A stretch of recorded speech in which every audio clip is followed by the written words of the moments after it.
حضرت یوسف کو بھائیوں نے کنویں میں ڈال دیا تھا، اور جب کنویں سے نکلے تو مصر کے بازاروں میں بکے، اور پھر زلیخا نے الزام لگایا تو حالات بگڑ گئے، حضرت یوسف کو جیل جانا پڑا۔ کتنی کٹھن زندگی تھی، لیکن میرے مالک کو کچھ اور ہی منظور تھا۔ کنویں میں گرنے والے، بازار میں بکنے والے، جیل میں جانے والے، الزام لینے والے جناب یوسف کو رب کریم نے اسی مصر کا بادشاہ بنا دیا، اللہ پاک نے اسی مصر کا حکمران بنا دیا۔ یاری تیری سونا پر ازمیشاں تیریاں اگ، اے سونا پرکھیا جاوند آئی پہلو نال اگاں دے لگ۔ اس کے لیے تھوڑا سا جتن کرنا پڑتا، تھوڑے کٹھن حالات سے گزرنا پڑتا، تھوڑی آزمائشوں کا روپ دیکھنا پڑتا۔ ہم چاہتے ہیں کہ ہمیں چھیڑے کوئی نہ کوئی تکلیف نہ آئے، کوئی آزمائش، یہ ہو نہیں سکتا میرے بھائی۔ نامی کوئی بغیر مشقت نہیں ہوا، 100 بار جب عقیق کٹا تب جا کر نگی ہوا۔ ہم چاہتے ہیں کہ ہمیں کچھ بھی دقت نہ آئے، مشکلات نہ آئے، اور مشکلات تو انسان کو سنوارتی ہیں بھائی، وہ تو نکھارتی ہیں۔ کبھی پوچھا کرو جا کر کے کسی گندم کے دانے سے کہ تو کہاں کہاں سے ہو کے آیا ہے، کہاں کہاں سے نکل کے آیا ہے، تو وہ بتلائے گا کہ بڑے مشکل مراحل سے گزرا ہوں، اور پھر اللہ نے مجھے طاقت دی ہے کہ میں انسان کے وجود کا حصہ بناؤں۔ تو بھائی کٹھن مراحل، آزمائشیں، تکلیفیں، یہ انسان کو بڑا انسان بنا دیتی، یہ اس کے لیے ترقیوں کا پیش خیمہ ہوتی۔ ہمارے جوان پریشان ہو جاتے ہیں، عورتیں خاص کر کے اس بات پہ توجہ کرے، وہ بڑی جلدی غم لے جاتی ہیں، وہ کہتی ہیں جانے میرا کچھ ہوگا ہی نہیں، جانے میرا کچھ ہو ہی نہیں سکتا۔ میرے بھائی درجنوں اور بیسیوں لوگ ایسے ہیں جن کی اولادیں نہیں تھی، لیکن نام ان کا ان سے بھی زیادہ ہے جو بڑے بڑے صاحب اولاد۔ حضرت عبداللہ مزنی حضور کے غلام تھے، قبیلہ مزن کے رہنے والے، والد فوت ہو گئے، چچا نے پالا تھا، اسلام قبول کر لیا۔ چچا اسلام کا بڑا دشمن ہے، حضور کا نام آئے تو جلال کرتا ہے، حسد اور بغض میں جل جاتا ہے، بڑی اسلام کے ساتھ دشمنی اور عناد رکھتا ہے۔ حضرت عبداللہ کہتے ہیں پہلے تو میں عشق رسالت کو دباتا رہا، پھر یہ چنگاری شعلہ بن گئی، پھر کہ یہ ہلکا سا جذبہ سمندر اور صحرا کا روپ دھار گیا۔ فرماتے ہیں ماں تھی اور میں تھا، میں گیا جا کے چچا سے کہا میں نہیں رہ سکتا۔ کہاں جائے گا؟ تو میں نے دھیمے لہجے میں کہا میں مدینے جاؤں گا، اب میں رسول اللہ کے مدینے جاؤں گا، اب میرا گزارا نہیں ہوتا، اب میں جاؤں گا۔ کہتے ہیں چچا کہنے لگا اچھا تو وہاں جائے گا، تجھے میں نے پالا، میں نے پوسا، وہ مکان میں نے تجھے بنا کے دیا، تیری جیب میں جو پیسے ہیں میرے دیے ہوئے ہیں۔ کہتے ہیں میں نے کہا چچا میں سارا کچھ سوچ کے آیا ہوں، مکان بھی تو رکھ لے، پیسے بھی رکھ لے۔ کہتے ہیں اس نے ہر چیز رکھوا لی۔ جب پلٹنے لگا تو چچا کہنے لگا جو کپڑے تو نے پہنے ہیں یہ بھی میں نے خرید کے دیے تھے۔ حضرت عبداللہ فرماتے ہیں میں نے وہ کپڑے بھی اتار کے دیے، برہنہ حالت میں میں ماں کے پاس گیا اور میں نے کہا اماں میں پہلے بھی تو ننگا پیدا ہوا تھا، تو نے ہی کپڑے پہنائے تھے، میرا پھر بدن ننگا ہو گیا ہے، کپڑے دے دے۔ کہتے ہیں 2 بیویوں والے کپڑے اماں نے دیے، ایک میں نے تامت باندھ لی، دوسرا اوڑھ لیا اور مدینے پہنچا۔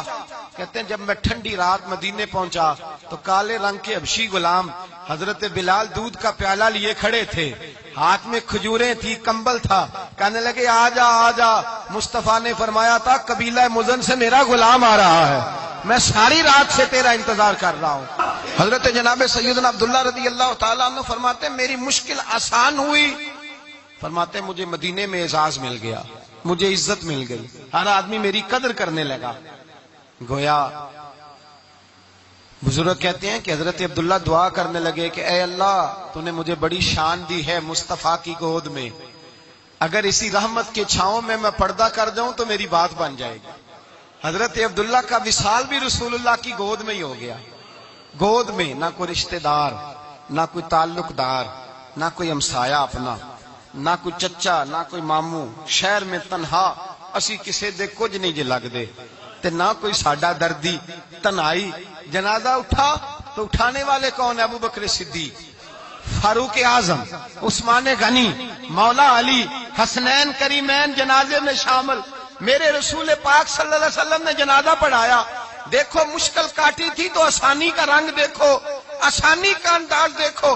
حضرت سیدنا ابو دردہ رضی اللہ تعالیٰ عنہ ارشاد فرماتے ہیں مدینے میں رواج تھا کہ جب قبر میں اتارنے لگتے تھے تو قریبی رشتہ دار اتارا کرتے تھے، اور عبداللہ کا تو رشتہ دار ہی کوئی نہیں تھا مدینے میں، کون اتارے؟ فرمایا جب قبر میں اترنے لگے تو حضرت ابو بکر صدیق اور حضرت عمر فاروق اتر گئے کہ ہم قبر میں اتارتے ہیں. رسول اللہ نے فرمایا تم باہر نکلو. تم کیوں قبر میں گئے ہو؟ باہر آؤ. کہتے ہیں ہم باہر آئے تو اللہ کے رسول اندر گئے. فرمایا کون کہتا ہے اس کا کوئی نہیں، میں جو موجود ہوں. کون کہتا ہے کوئی نہیں؟ فرمایا رکھو میرے ہاتھوں پہ. کہتے ہیں حضور کے دست مبارک پہ رکھا اور باہر کھڑے ہم رشک کرنے لگے کہ واہ اللہ تیرا آسانی دینے کا رنگ. آسانی اس نے مشکل برداشت کی تو رب نے مصطفیٰ کے قدموں میں آسانیاں عطا فرمائی. پسے اور حضور نے قبر میں رکھا، نبی پاک نے. میرے دادا مرشد کہتے ہیں عشق سرکار کی ایک شمع جلا لو دل میں، بعد مرنے کے قبر میں بھی اجالا ہوگا. اور میرے اعلیٰ حضرت فرماتے ہیں لحد میں عشق رخ شاہ کا داغ لے کے چلے. لحد میں عشق رخ شاہ کا داغ لے کے چلے. اندھیری رات سنی تھی چراغ لے کے چلے. اور بیدم شاہ وارسی تو حد کر گئے، کہنے لگے پسے مردن، بعد مرنے کے پسے مردن فرشتوں نے جو تلاشی لی تو کیا نکلا؟ فقط ایک دل کے گوشے سے خیال مصطفیٰ نکلا. فقط ایک دل کے گوشے سے خیال. اور کامل پیرو نہ دے باہو قبر جنا دی جیوے.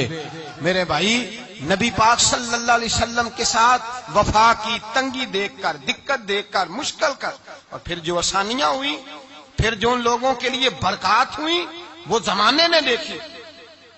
حضرت جناب سیدنا علی المرتضی شیر خدا کرم اللہ تعالی وجہ الکریم کی والدہ حضرت فاطمہ بنت اسد رضی اللہ تعالی عنہ، حضرت علی کی والدہ، بڑا پیار کیا میرے نبی پاک کے ساتھ.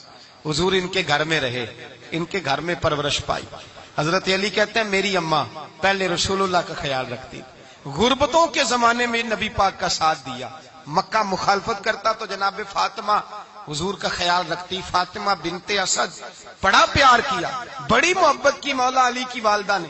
ہر دکھ ہر تکلیف کاٹی لیکن رسول کائنات صلی اللہ تعالی علیہ وسلم کا ساتھ نہ چھوڑا.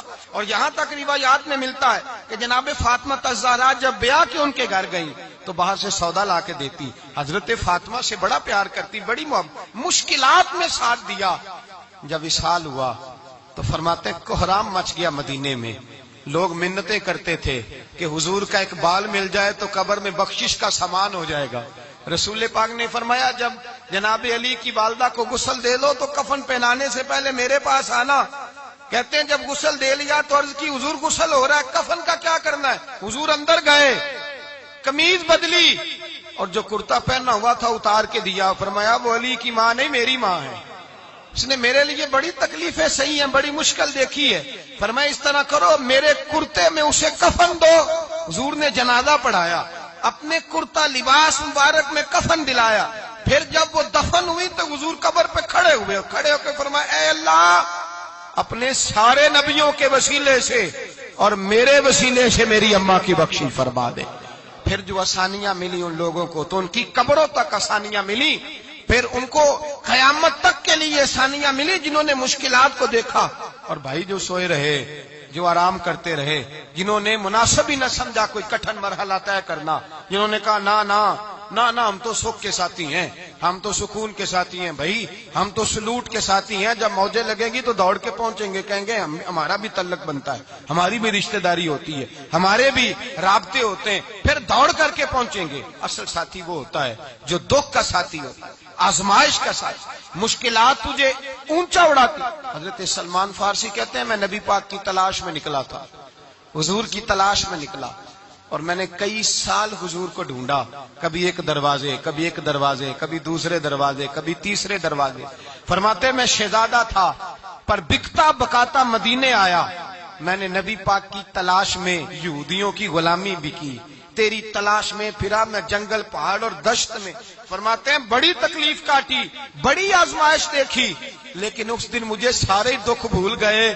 اس دن میری ساری تکلیفیں آسانیوں میں بدل گئی جس دن میرے نبی نے میرا بازو تھام کے کہا سلمان منا اہل البیت. فرمایا سلمان کو تو میں نے اپنی اہل بیت میں شامل کر لیا ہے. فرماتے اتنی بڑی فضیلت کہ میں رسول اللہ کے خاندان میں جا شامل ہوا.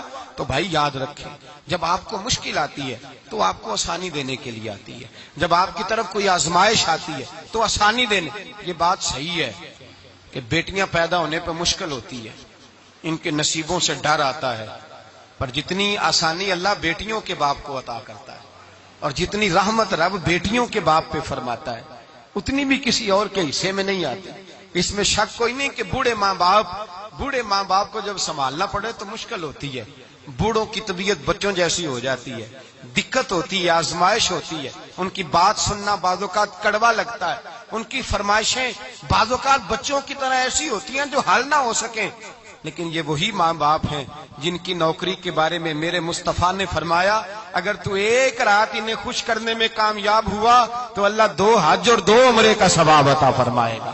اس میں شک نہیں کہ باپ بہت سارے کام مشکل ہوتے ہیں، کٹھن ہوتے ہیں، آزمائش والے ہوتے ہیں، اس میں کوئی شک نہیں کہ اس دور میں دین کا کام بڑا مشکل ہے، دعوت و تبلیغ کا سلسلہ بڑا کٹھن ہے، اس دور کے اندر حق بات بیان کرنا بڑا ہی مسئلہ ہے، اس دور کے اندر لوگوں کو کھری بات پہنچانا اور بتانا یہ اپنے ہاتھ میں آگ کا انگارہ پکڑنے کے مترادف ہے۔ لیکن میرے مصطفیٰ نے فرمایا تھا اس دور میں جب فتنہ ہو من تمسک بسنتی عند فساد امہ فلہ اجر 100 شہید، فرمایا اس دور میں جب آزمائشیں آ جائیں، تکلیفیں آ جائیں، اس دور میں جو میری سنت پر عمل کرے گا، رسول پاک کا وعدہ ہے اللہ ایک سنت پر عمل کرنے والے کو 100 شہیدوں کا ثواب عطا فرمائے گا، اللہ 100 شہیدوں کا درجہ دے گا اسے۔ تو بھائی جس قدر مشکل زیادہ اس قدر آسانی بھی، اس قدر اجر بھی زیادہ۔ مشکلات سے گھبرایا نہ کریں، ذہن بنا لیں کہ جس رب نے دی ہے وہی اللہ نجات بھی عطا فرمائے گا، انسان آسان ہو جاتا ہے۔ ہم لوگوں نے نا دوڑ صرف سکھ کٹھے کرنے کے لیے لگا لی ہے، سکھ کٹھے کرنے، وہ لوگ دکھوں میں راضی رہتے تھے، آزمائشوں میں۔ ہمارا دعویٰ ہے رب رسول سے پیار کا، اور میرے حدیث بخاری میں ہے فرمایا جو مجھ سے جتنا زیادہ پیار کرے گا اتنا اس کی طرف مشکل زیادہ آئے گی۔ حضرت ابو بکر شبلی رحمت اللہ علیہ سے کچھ لوگ ملنے آئے، کہنے لگے صاحب ہمیں آپ بڑے اچھے لگتے ہیں، بڑے پیارے لگتے ہیں، آپ کی زیارت کرنے آئے، دل کرتا ہے 2 گھڑیاں پیر دبا دیں، دست مبارک چوم جائیں، دست بوسی ہو جائے، دل کرتا ہے۔ آپ نے فرمایا واقعی مجھ سے پیار ہے؟ کہا حضور بڑا پیار ہے۔ فرمایا سوچ لو کا صاحب بڑا پیار، پھر سوچ لو کا بڑا پیار ہے۔ حضرت ابو بکر شبلی دیوانے سے آدمی تھے، پتھر اٹھائے روڑے اور زور زور سے ان لوگوں کو مارنے شروع کر دیے، دوڑ گئے، کہنے لگے بابا تو پاگل ہو گیا ہے۔ جب دوڑے تو حضرت ابو بکر شبلی فرمانے لگے بس تم تو کہتے تھے ہمیں پیار بڑا ہے۔ کہا حضور کیا مطلب؟ آپ فرمانے لگے اگر تمہیں مجھ سے پیار ہوتا تو میرے روڑے کھا کے میرے دروازے پہ مر جاتے، کبھی میرا ساتھ چھوڑ کے نہ جاتے۔ تمہیں پیار نہیں، تم سکھ کے سجن ہو، تم چوری کھانے والے میاں مٹھو ہو، تم تو اس لیے آئے ہو کہ یہاں برکتیں ملیں گی، موجیں ملیں گی، تمہیں پیار نہیں۔ ہمیں خدا رسول سے پیار بھی ہے، ذرا سی آزمائش آئے رونے بیٹھ جاتے ہیں، غریب بھی رو رہا ہے، بیمار بھی رو رہا ہے، تنگ دست بھی رو رہا ہے، اور جو آدمی کسی مشکل میں گرفتار ہے وہ بھی کہتا ہو جتنا میں الجھ گیا ہوں ہے ہی کوئی نہیں۔ اٹھیں، بیدار ہوں، اپنے آپ کو توانا کریں، اپنے اندر جولانیاں پیدا کریں، یاد رکھیں جتنی مشکل سخت ہوگی اتنی آسانی بھی اللہ زیادہ ہی عطا فرمائے گا۔ اللہ تعالیٰ زیادہ اور وعدہ کیا اللہ پاک نے فَإِنَّ مَعَ الْعُسْرِ يُسْرًا إِنَّ مَعَ الْعُسْرِ يُسْرًا، فرمایا اگر میں تمہیں ایک مشکل دوں گا تو میں تمہیں 2 آسانیاں عطا فرماؤں گا۔ اللہ تعالیٰ ڈبل آسانی دیتا ہے اگر کسی پر مشکل ڈالتا ہے۔ اپنے آپ کو کمزور نہ کریں، ذہن بنائیں دکھ سہنے کا، مزاج بنائیں تکلیف برداشت کرنے کی، پھر یہ مشکل نہیں ہوگا، پھر آسانی سے بندہ گزر جائے گا۔ دعا ہے رب کریم کی بارگاہ میں اللہ سمجھنے کی توفیق عطا فرمائے۔ آخر دعوانا الحمدللہ رب